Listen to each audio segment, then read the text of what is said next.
Hi everyone, welcome back to the Coding and Analysis YouTube channel.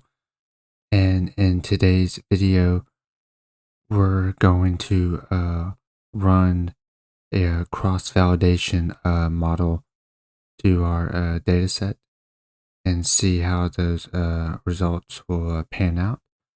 But I have some notes right here that I want to go over, show the difference between just doing a random forest regressor train and test split and a random forest regression and cross-validation model together. So when you're just doing the train and test split, the random forest regression model's performance on the training data shows how well it can fit the data it has seen, while a 5-fold cross-validation evaluates how well the model generalizes to unseen data. So we're doing a k-fold cross-validation. This is going to allow us to test the model's generalization ability, train the model on part of the data, and test it on a separate fold. So this is supposed to mimic real-world prediction where the model sees new players and new seasons. And then this is, I guess, supposed to get a more reliable performance estimate, or a more realistic instead of reliable, since it's going off of a 5-fold testing. And then it's supposed to smooth out performance variation that might occur from a lucky or unlucky split, especially if we're having an 80-20 split. It can, it's just kind of a monolithic.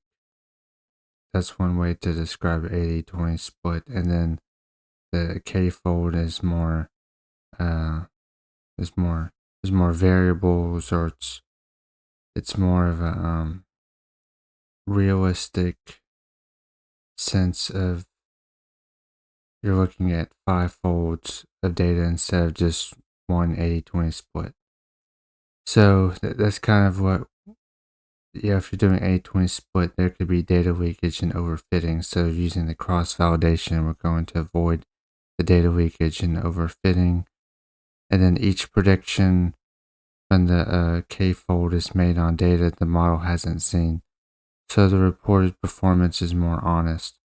So we're getting a more honest, more realistic score. Cross-validation is the method to simulate real-world performance and reduce overfitting risk. So what the 5-fold cross-validation does is it's going to split our full data set into 5 equal parts called folds. In the case of the quarterback, I'm going to use 3 since there's only 38 quarterbacks. So you don't want to put 38 quarterbacks in a 5-fold, because that's gonna create a volatile. It's gonna be much more volatile.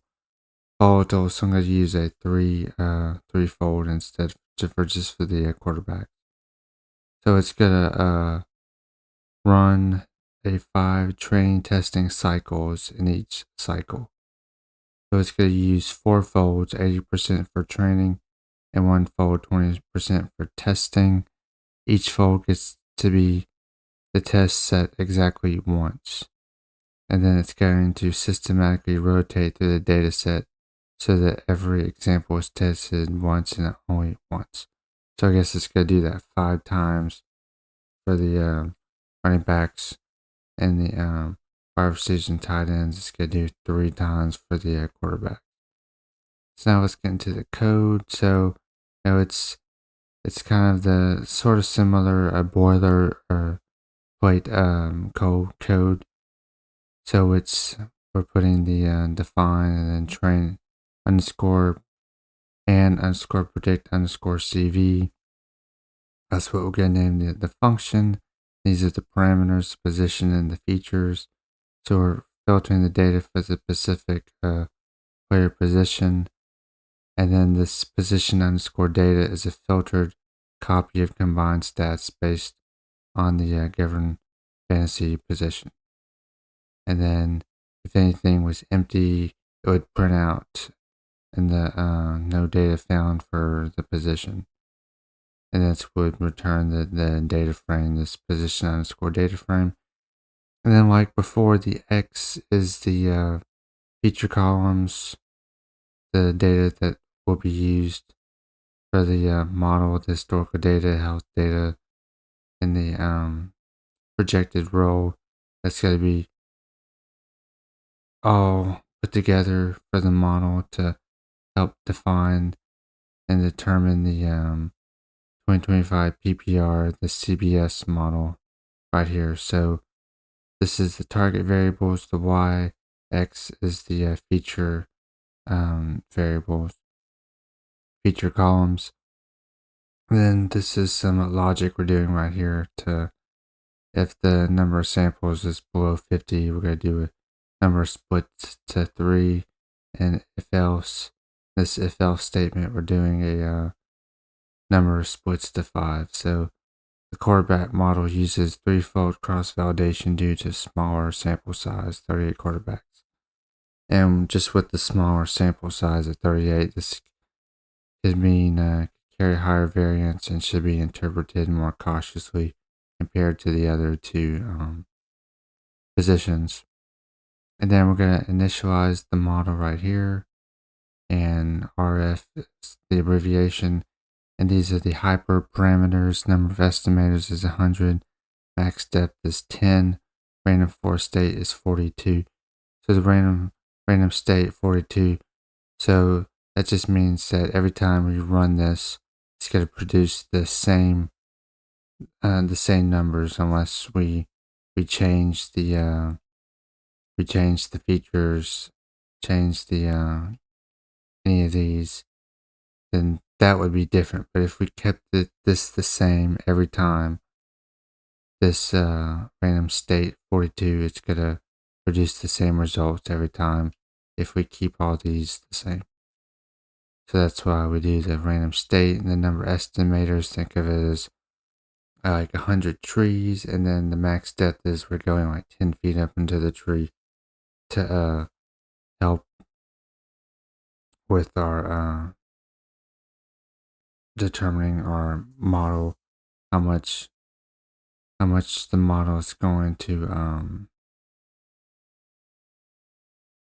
much it's going to, I guess, interpret the results. So it's going to go up max depth of like 10 feet into the tree.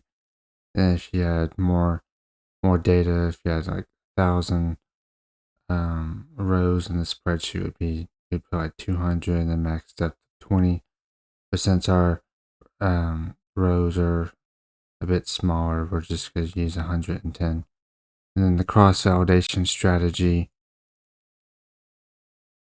so the k-fold, and then these are the hyperparameters in the k-fold. So the number of splits will be 3 or 5. And then shuffle is true, and then the random state is going to be 42 since we're going to produce the same results every time we run the code. So you can see here, go up at top, random forest is in the ensemble package, and k-fold is in the model selection package.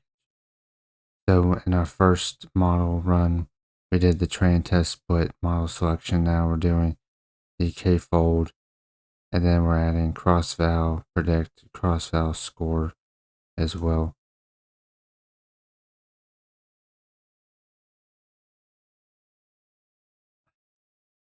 So now we get to the cross-val predict, and then these, we're getting the out-of-fold prediction, so there'll be no leakage. Data leakage, so y underscore pred is going to be the results of this cross-val predict. So you can see here, it's the random forest is in here, and then the feature columns, and then the 2025 CBS model, and then the CV k-fold.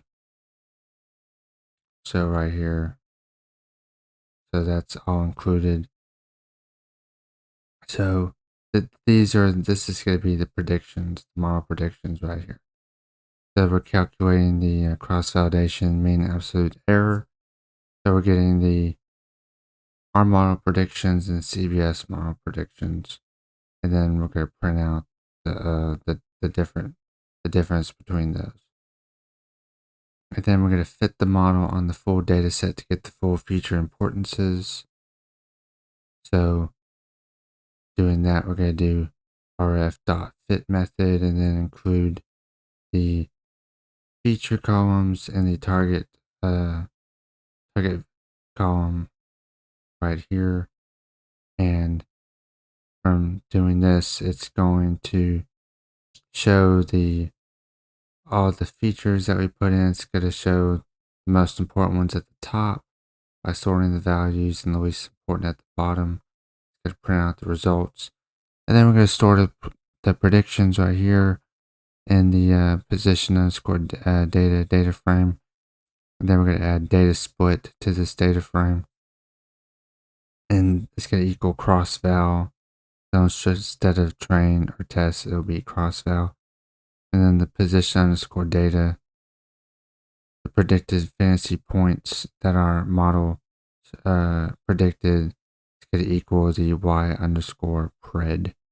So this cross val predict will be the model predictions. It's combining all this data, and we're getting our predictions right here. We're naming it predicted fantasy points. And then we're ending the function by return position underscore data. And then this is what's going to be, it's going to show up in this results in the CSV file. And then these are the features. They're all the same as the train and test split model that I ran in the earlier videos. So this is all the same for the RB features, wide receivers, tight end features. The quarterback features has the pass yards and the rush yards, and all of them have the fumbles for 2024 fumbles, 2024 fumbles. And then in the adjusted risk and projected roll as well. So all the same. And then this is where we train and predict for each position. I don't know why. Let me delete that. Each position. So we're getting our parameters and then the features. And then we're going to concatenate that all with the running backs first, wide receivers, tight end prediction second, and quarterbacks third. And then we're going to round it to 2 decimal points. Then we're doing our override dictionary for Tank Dill. We're pointing him out, putting zeros for him, knowing that he's going to be out for the season.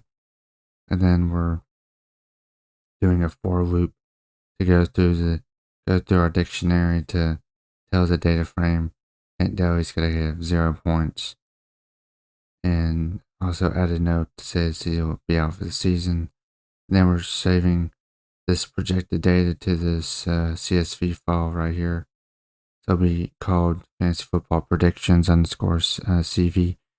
And then this is what's going to show up in the output CSV file player fantasy position rookie, our cross-validation model, and the CBS model predictions. So I ran it, and then it's going to show the MAE mean absolute error. It's 31 points off. That's not too bad. You can see here that the projected roll is at the top.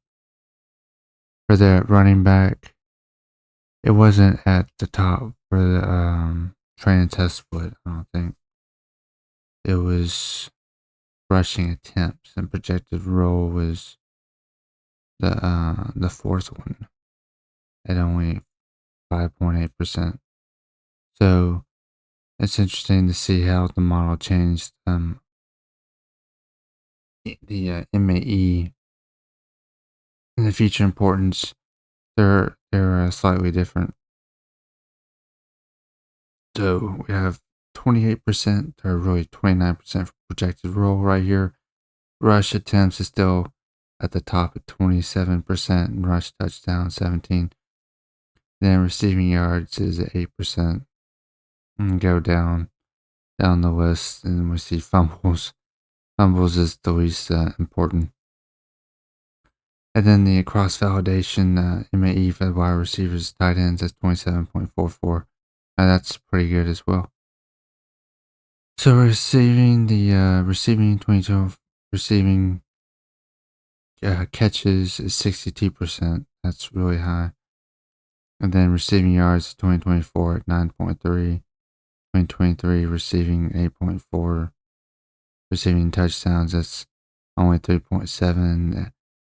Age is only 2.1. Health grade only 2.1. So the receiving catches and the receiving yards, that was similar to the train and test split model. So receiving yards. So that didn't change for the feature importance. The quarterback feature importance, projected roll, and 2024 touchdowns and rush yards, pass touchdowns. So we'll see what the cross validation model did.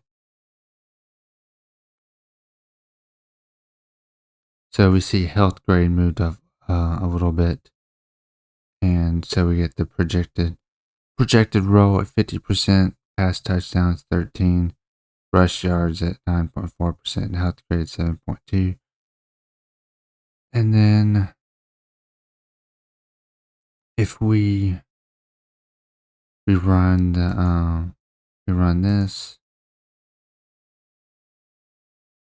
so you can see here that the metrics. So anything, if it was close to 1, that means it's a perfect score. So the R square score, that's pretty good for the running backs, pretty good for our receivers, tight ends, and quarterbacks. It's still on the it's the lowest one at 0.572. But the MAE, so 31 points off, 26 points off, and 60 points off from the R model to the CBS model. But I think as I talked about in the previous videos, the CBS models are very optimistic and sort of overestimating on some of these players, especially for the quarterbacks. So that's one of the reasons why this MAE is 60 points, and the R square is the lowest at 0.572. So we, since there's no trainer test, we don't have to filter on test like I did in the previous video.